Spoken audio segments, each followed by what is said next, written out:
Radhe Radhe. Hi friends, வணக்கம் வணக்கம். எல்லோரும் எப்படி இருக்கீங்க ஃப்ரெண்ட்ஸ்? நல்லா இருக்கீங்களா? ஒடிசாவில் வடையோ இட்லி தோசையோ நல்லா இருக்காதுன்னு சொன்னல பாருங்கள். இது பேர் வடை, ஆனால் இது உளுந்து வடை இல்லை, வெறும் ரவை வடைன்னு சொல்லணும். காலையில் டிஃபன் இதாங்க, பொரி மிக்சர், அதுக்கப்புறம் வடை கொஞ்சம் கடையிலேருந்து ஹஸ்பண்ட் வாங்கிட்டு வந்தாங்க. சுத்தமாக நல்லா இல்லை. ஆக்சுவலாக ஹஸ்பண்ட் போகலை, சொந்தக்கார பையன், அதாவது பையன் வேணும், மூத்தார் பையன், அவன்கிட்ட அனுப்பி விட்டாங்க. அவன் வாங்கிட்டு வந்தான். சுத்தமாக நல்லா இல்லை அந்த வடை. 5 ரூபா ஒன்றா. ஆனால் சுத்தமாக உளுந்து வடைன்னு சொல்ல முடியாது, வெறும் ரவையில் செஞ்ச வடைன்னு தான் சொல்லணும். அது யாருமே சாப்பிடல, அப்படியே வச்சிட்டோம். அதுக்கப்புறம் டீ போட்டு சாப்பிட்டுட்டு ஹஸ்பண்ட் நான் லைவ் பண்ணிகிட்டு இருக்கும்போது சொல்லியிருந்தேன் கடைக்கு போயிட்டுருக்காங்க, வந்துடுவாங்கன்னு சொல்லி.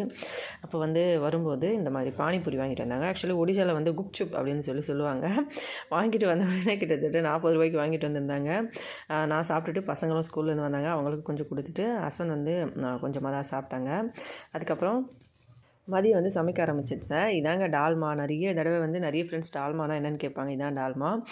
இந்த மாதிரி திக்கான டாலியெல்லாம் போட்டு செஞ்சது. சுட சுட இருக்கும்போது அப்படி இருக்குது. இன்னும் கொஞ்சம் கெட்டியாக, இன்னும் கொஞ்சம் சில்லுனாச்சுன்னா இன்னும் கொஞ்சம் கெட்டியாகிடும்.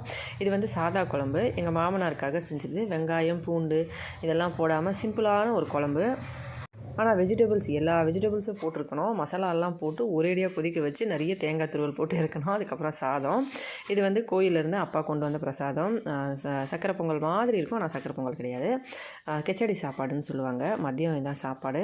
அதுக்கப்புறம் கெச்சடி சாப்பாடில் கொஞ்சம் வெங்காயம். இது மாங்காய் அந்த காய வச்சுருக்கோம் இல்லைங்களா, அதை உப்பு போட்டு காய வச்சுது. அதில் கொஞ்சம் தண்ணி ஊற்றி ஊற வச்சு இந்த மாதிரி பிசைஞ்சிட்டு அதில் கொஞ்சம் பூண்டு, கொஞ்சம் பச்சை மிளகா, கருவேப்பிலை, கொத்தமல்லி இந்த மாதிரியெல்லாம் போட்டு அதை நசுக்கிட்டு இந்த மாதிரி சைடிஷ் மாதிரி ரெடி பண்ணணும். சூப்பராக இருக்கும் டேஸ்ட்டாக.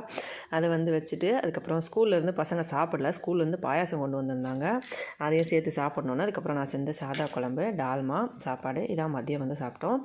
நைட்டுக்கு தோசை செஞ்சுருந்தேன். டால்மாவும் இருந்தது, சாதா குழம்புமே கொஞ்சம் இருந்தது. அதையே சூடு பண்ணி ரெண்டுத்தையும் வச்சுட்டு தோசை செஞ்சுருந்தேன். அதுக்கப்புறம் கொஞ்சமாக காலிஃப்ளவர் இருந்தது, அதையும் பக்கோடா மாதிரி செஞ்சேன், சில்லி மாதிரி.